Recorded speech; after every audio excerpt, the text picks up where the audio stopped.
So Wade, it's so great to speak to you. Thanks for having the time and talking to us about the concert that you are giving for Lindau. Well, it's a great pleasure.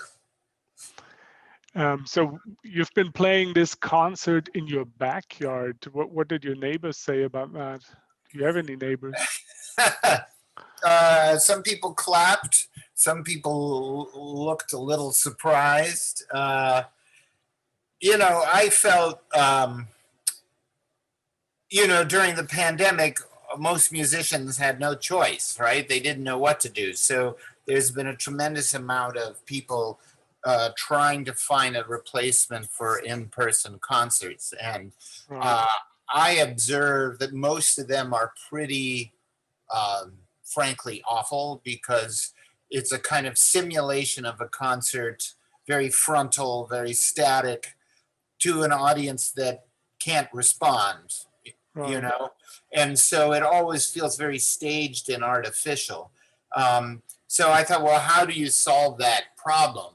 And I thought, well, we have rehearsals all the time. Actually, not that often, but when we have rehearsals, uh, we do it in a circle and we play to each other and for each other, And I thought, well, that's an honest musical experience. And so why not do that and have the audience experience that in a real way in 3 dimensions?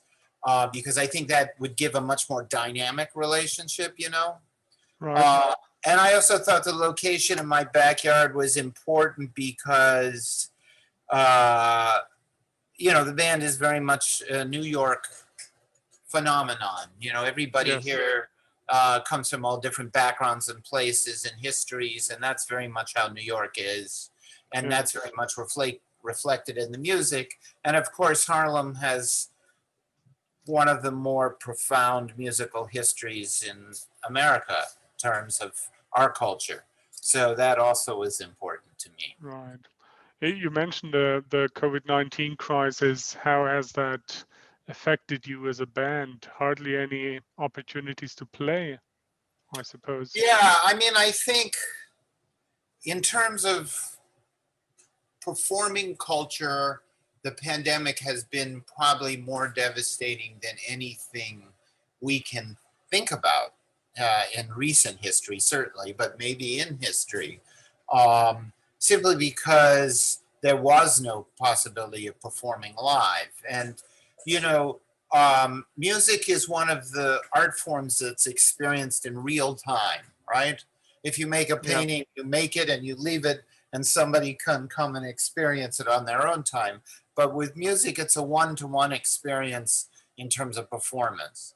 Of course, there are recordings, but the interaction between the audience and the performer is a vital part of the experience for most musicians. So the fact that was completely, absolutely taken away and stopped for an unforeseen time, that is, nobody really knew when it would change. I think that was devastating to everybody in the musical community. And interestingly, you would think it would be a time where many people would be writing because, well, you have all this time. But even people I knew who were extremely productive writers somehow felt a sense of stasis because we always have a goal.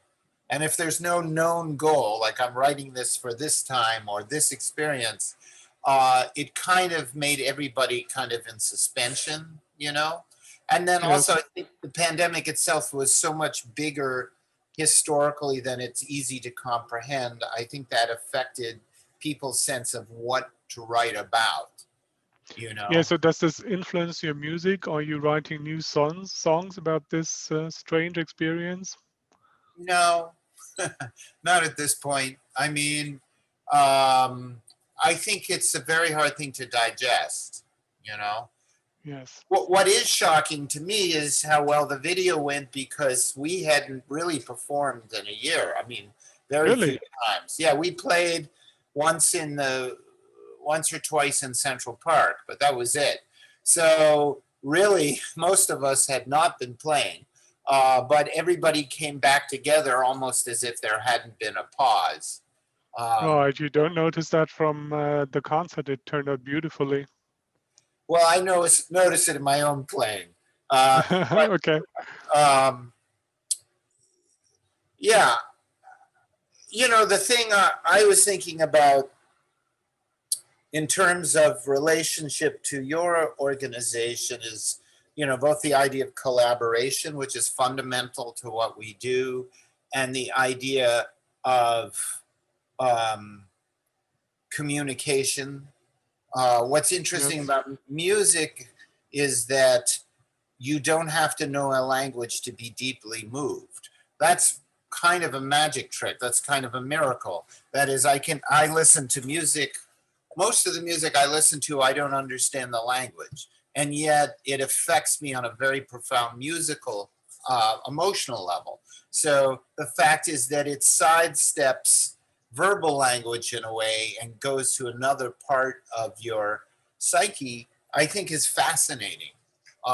Because of course we're such profoundly verbal creatures, and yet that's not necessary in many ways to really experience music from a completely different culture, a different time. Um, that's very, very profound to me. That's a very interesting thing. And I'm just thinking about this. There is an interesting parallel to science, actually, although science and music are in some ways quite apart. Um, Science also has some universal truth in a way. So and that allows it to bridge borders of countries or religion or gender or whatever. And that is what you mentioned, is that music is also about bringing people together and exchange between people, even beyond the language barrier. And that's also something that we're trying to do here at Lindau. So there's a very nice connection. Do you have any relation to sciences in your life or in your interests?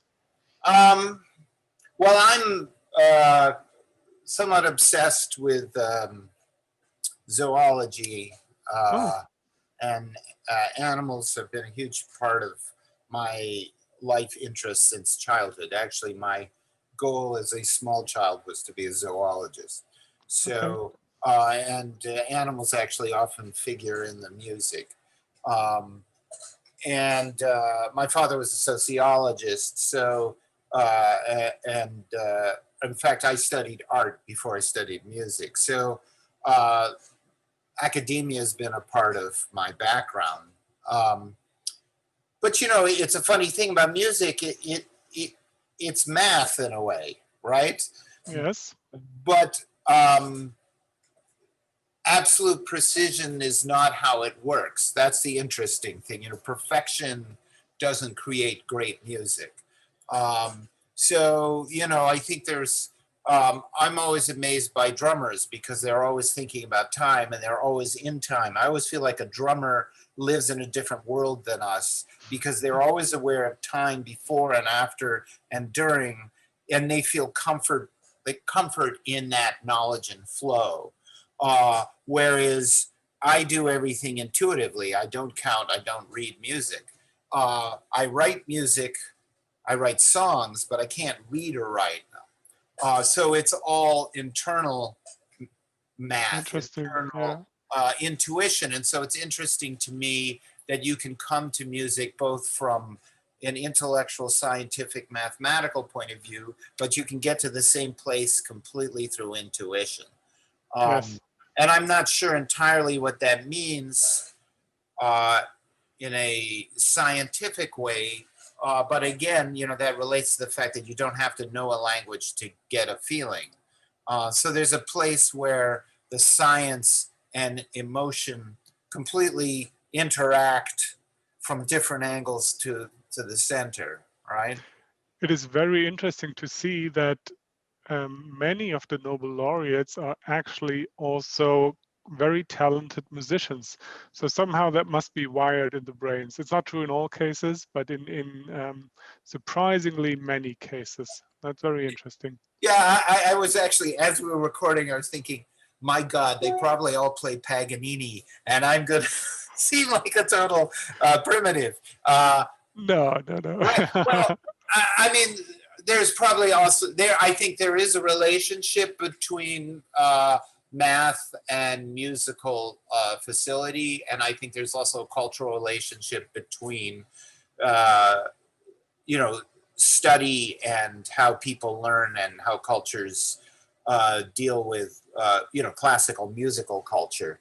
Mhm. Um, uh, I also think this is something I was also thinking about in the context of this is the notion of creativity. And I think creativity does work across disciplines in similar ways. So, for instance, in music, um, fundamentally, and certainly for me, philosophically, it's about synthesis. All right. In other Mhm. words, you take two different things that weren't necessarily combined, and together they make a thing that didn't exist. The idea of something coming absolutely from nothing is not generally how culture works, right? Generally, culture is a combination that creates a new thing. And I'm sure that that's as is also something that functions in science because you have disciplines that speak to each other and create new ideas. Like that interaction is fundamental. And the philosophy I have with hazmat is I bring people who wouldn't normally, if you look at the video, they're not people you would necessarily know were together, right? If they were on a subway platform, they would all be going to different places. We have people in their 20s, 30s, 40s, 50s, 60s, and 70 in the band. So a big philosophy of mine is diversity of age, because I think there tends to be if you go to see a band, everybody's a middle-aged guy, right? Or everybody's a young kid. But I think bringing people with different ages brings a lot to it that you don't expect in a band. Different backgrounds, different musical backgrounds, musical histories bring. So there's combinations you don't expect. And then I try to avoid any clear idiomatic representation. That is, if I have one idea, say it's a country song. And then I'm thinking that, okay, how does that relate to, say, West African rhythm or unison singing? And then what if you add certain elements of Caribbean musical language to that? So that I'm always thinking of different ways of expressing something that avoids this kind of uh, linguistic idiomatic stasis. Um, because again, it's about cross fertilization. And, we live in a time where everything is immediately accessible. Um, so why make an art form that's exactly like other art forms that have existed already? If that That's makes right. sense. Yeah, absolutely. I was just wondering, there's this concept or idea of cultural appropriation, which in musical terms maybe would mean that someone like you should not be playing African music, but I suppose that doesn't make any sense to you at all, does it? Well, there's no such thing as non-appropriation in culture, in food and That's right. music. I mean, the classic example is guitar. The origin of the guitar is the oud, which comes from Persia, may have had its origins earlier than that in what is now India. Then it goes across the Middle East through North Africa with the Moorish invasion into the Iberian Peninsula. It becomes the guitar. The guitar becomes an instrument that travels all through Europe, ends up in America. It's used by everybody in America, cowboys, Czechoslovakian musicians, and African American instruments. It becomes a primary language towards the end of the 20th century and then goes back into the world. And African musicians get guitars mostly made in Korea, reinvent the music, and then it comes back here. So, that's the nature of culture. Culture doesn't have borders. Culture is always, people hear something they like, they do it. People eat food they like, they change their own food. If you think about some of the great food cultures, Indian food or Thai food, they're dependent on hot peppers that have the origins in Mesoamerica, right? So, the colonial forces come, they bring the food, they take it back, it spreads around the world, everybody makes it their own. We think of Italian food as having tomato sauce. Tomatoes have their origin in the New World. So, but it's still very Italian food. And that's the beauty of culture. That's the beauty of invention. That's the beauty of mankind. We're always looking for things that taste good or feel good or sound good. So the idea, everything is a combination of things. American music is an extremely new, what we think of as American music, how it's formed in the last 200 years, is a recent phenomenon. And it's entirely based on multiple diasporas. The bringing of enslaved Africans to America, the immigrants that came in the 19th century and early 20th century, all those things form something that's new. And it's not static. Forms begin and they become static and new forms evolve. But you can't have borders in sound. It's not possible. It totally makes sense to me. I can immediately agree.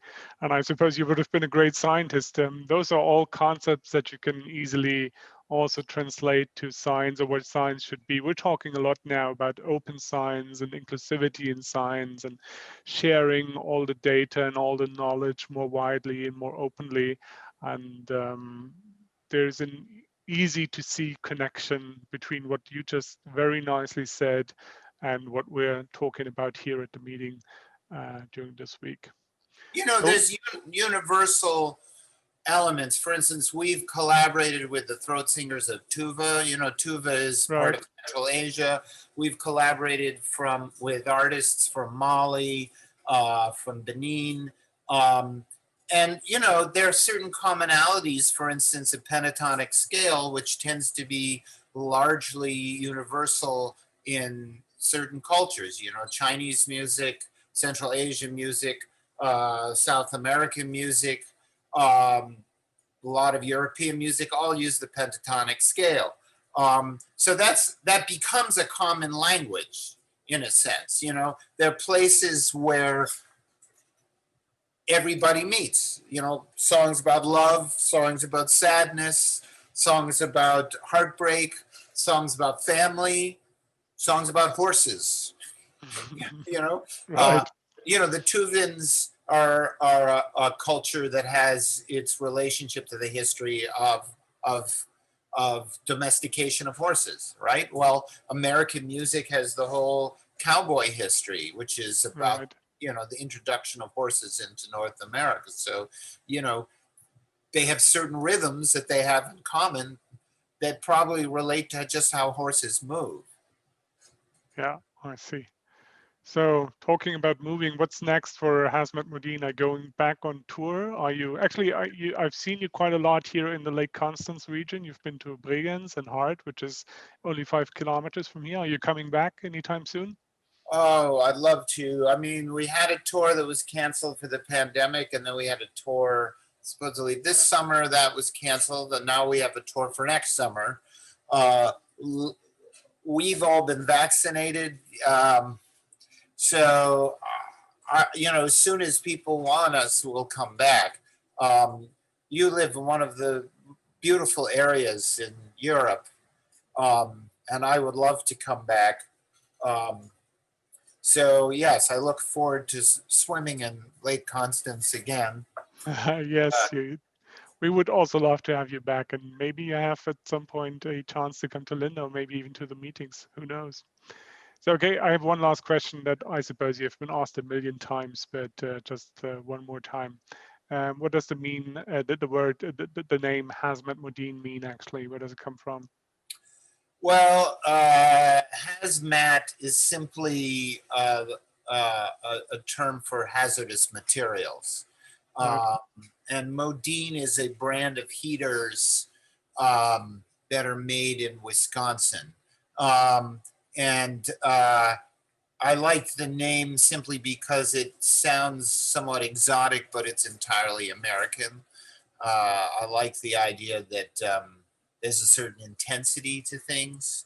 Um, people often think the word is somehow, uh, comes from either Turkish or, Arabic or something. But in fact, it's an entirely American term.